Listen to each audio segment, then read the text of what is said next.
O Guilherme Batista preparou uma reportagem falando desses números que estão chamando muito a nossa atenção, tá? Vem comigo aqui. Guilherme Batista, além desse aumento no número de mortes no estado e aqui em Londrina, que obviamente chamam a nossa atenção, a insuficiência respiratória, que é a principal causa da morte no caso da Covid, também aumentou. Não atestada como Covid-19, como provocada pelo coronavírus, mas pessoas que perderam a vida por essa insuficiência respiratória.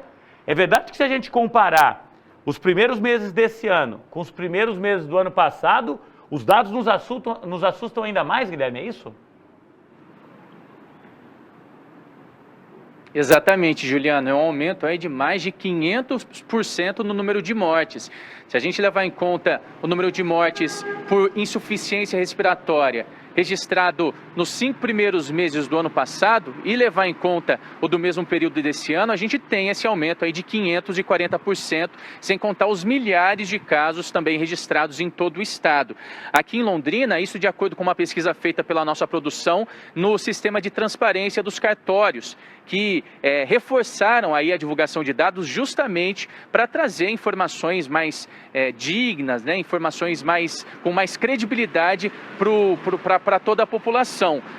Só para a gente ter uma ideia, 727 pessoas morreram aqui na nossa cidade nesses 5 primeiros meses do ano. Destas mortes, 315 foram de causas naturais e o restante foi causas respiratórias. 144 só por coronavírus ou suspeita, Juliano. Mas a gente pode até se questionar, mas o Juliano acabou de dizer que foram 25 mortes até agora.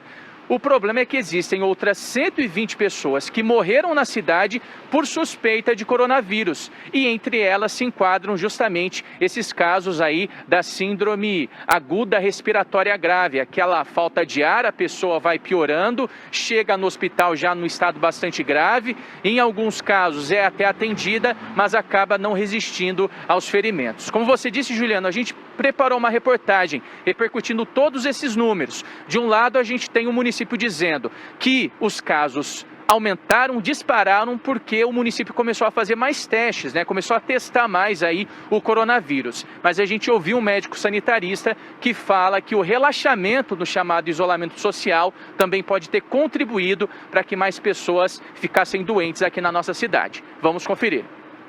Bastou um mês de relaxamento do chamado isolamento social para o registro de uma verdadeira explosão no número de casos. Entre abril e maio, as confirmações de coronavírus subiram mais de 300% em Londrina. A cidade, que fechou o 4º mês do ano com 101 casos, hoje tem mais de 400. A Secretaria Municipal de Saúde argumenta que o crescimento tem relação direta com reforço no número de testes. Mas para este médico sanitarista, a retomada das atividades do chamado setor produtivo também contribuiu para que mais londrinenses ficassem doentes. A gente estava com a ocorrência de casos, inclusive com a ocorrência de óbitos relativamente pequena. A partir de dia 22 de abril, 22 de abril principalmente, foi quando começou a abrir, né? E aí a gente começou a ter uma circulação, hoje a gente tem uma circulação quase que normal na cidade, né? Então, obviamente, essa circulação, ela faz o vírus se espalhar com mais rapidez. Então, a gente vai ter um aumento de casos. Na avaliação do médico, mais preocupante que a disparada no número de casos é o aumento de 84% no número de mortes. 25 pessoas já perderam a vida na cidade, vítimas da Covid-19. Outras 120 faleceram por suspeita da doença. No mês passado, por exemplo, foram 91 óbitos, praticamente 3 por dia. Nós temos um vírus com esse grau de gravidade circulando entre nós. Obviamente, esse vírus está repercutindo sobre o número de internação e está repercutindo sobre o número de óbitos, com tendência a aumentar, né? Espero que não por muitas semanas, espero que a gente logo comece a entrar no processo de declínio dessa curva. A escalada preocupante, segundo o especialista, também reflete numa taxa maior de ocupação de leitos nos hospitais da cidade. Quase 70% deles já estão sendo utilizados. Se ela tem uma expansão muito rápida, você tem a ocorrência de casos graves que vão requerer internação em enfermaria e internação em leitos de UTI em grande quantidade. E aí o sistema não dá conta de absorver essa quantidade. E aí a gente pode ter um aumento do número de óbitos por falta de acesso a esse serviço. Então esse é o grande problema. Não fosse isso, era bom que todo mundo pegasse, que já todo mundo ficava imunizado. A tal da famosa imunidade de gado, que o pessoal fala, né? De rebanho, né? Então, mas a realidade não é essa. A gente precisa de conter ou de fazer com que a expansão da doença seja o mais lento possível para dar tempo de você ir absorvendo os casos que vão chegando. Outro dado preocupante que serve para ilustrar a influência mortal da circulação do coronavírus entre as pessoas é o número de casos da chamada síndrome respiratória aguda grave no estado. De acordo com informações da própria Secretaria de Saúde, 3.528 paranaenses tiveram a doença entre janeiro e maio deste ano. 965 deles morreram. O número de casos é 340% maior na comparação com o do mesmo período do ano passado, quando houve 801 registros em todo o estado. O aumento no número de mortes é ainda mais expressivo, de 540%.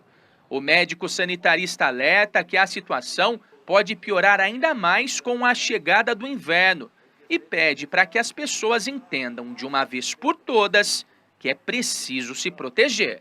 Não sai para a rua para fazer nada sem máscara. Não sai sem álcool gel no bolso, certo? Saiu de casa, entrou no elevador, sei lá, abriu o portão, não sei o quê, passa álcool gel na mão. Entrou no carro, passa álcool gel na mão. Entrou no ônibus, passa álcool gel na mão. Saiu do ônibus, passa álcool gel na mão, entendeu? Entrou no mercado, passa álcool gel. Entrou na farmácia, passa álcool gel. Chegou em casa, álcool gel antes de entrar, sapato do lado de fora ou numa porta de entrada. Máscara vai para água e sabão, certo? Para lavagem. Se possível, a roupa entra e já tira a roupa e põe para lavagem. E, se possível, toma banho para ir poder fazer as coisas dentro de casa. Então, são cuidados que vão fazer com que a gente não contraia o vírus. Gente, é um acessório que a gente nunca imaginou, né? Quando é que a gente achou que um dia ia estar numa situação dessa que você não pode dar um abraço a ninguém, você tem que ficar de máscara o tempo todo e... Todo mundo entendeu isso agora também, é difícil. Antigamente, você encontrar alguém com máscara era a exceção, agora não, né?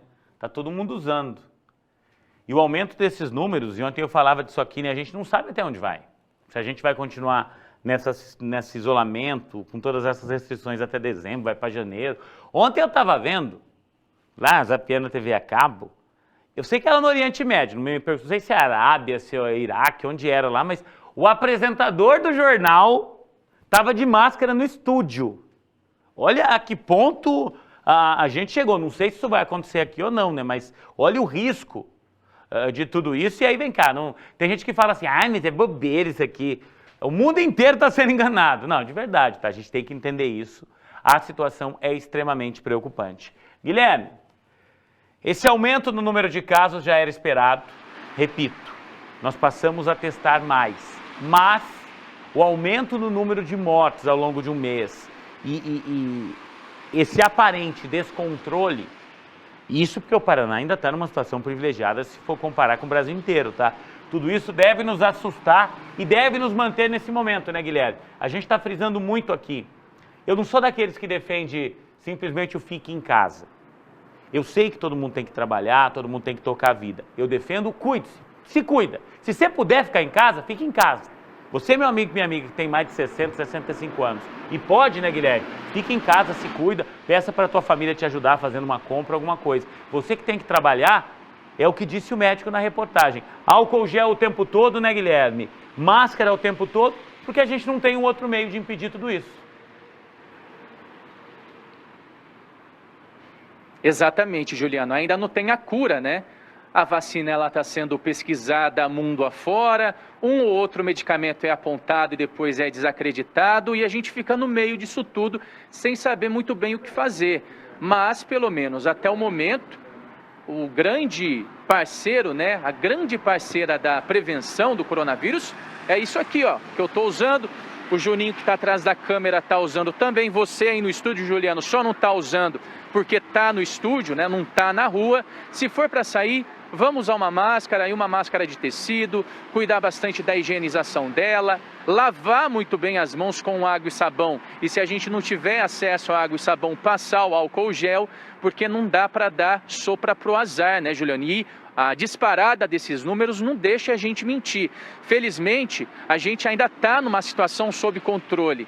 Quem fica doente ainda consegue ser atendido nos hospitais da cidade, principalmente lá no HU, que se tornou referência. O município já até anunciou que está querendo comprar, na verdade até locar novos leitos particulares para atender os doentes. Há também a expectativa da inauguração de mais leitos lá no chamado hospital de campanha, nas instalações, nas novas instalações do HU, mas isso se a doença ela continuar caminhando como está, ainda dentro do que é esperado. Se houver o descontrole, infelizmente muita gente vai sofrer. E não custa nada, né, Juliano? Lavar a mão, usar a máscara, cuidar do vô e da avó, deixar eles em casa, orientar para que eles não saiam, para a gente passar por esse período da forma mais tranquila que a gente conseguir, né? Com certeza, Guilherme, exatamente isso, tá? Cuide-se, cuide de você, cuide da sua família. O Guilherme está na Santa Casa agora, e eu quero aproveitar a presença dele lá para falar de um assunto extremamente polêmico, tá? Há um tempo atrás, uma das alas da nossa Santa Casa pegou fogo. E o Ministério Público, entendendo que essa ala não estava em condições de seguir recebendo pacientes, pediu na Justiça a interdição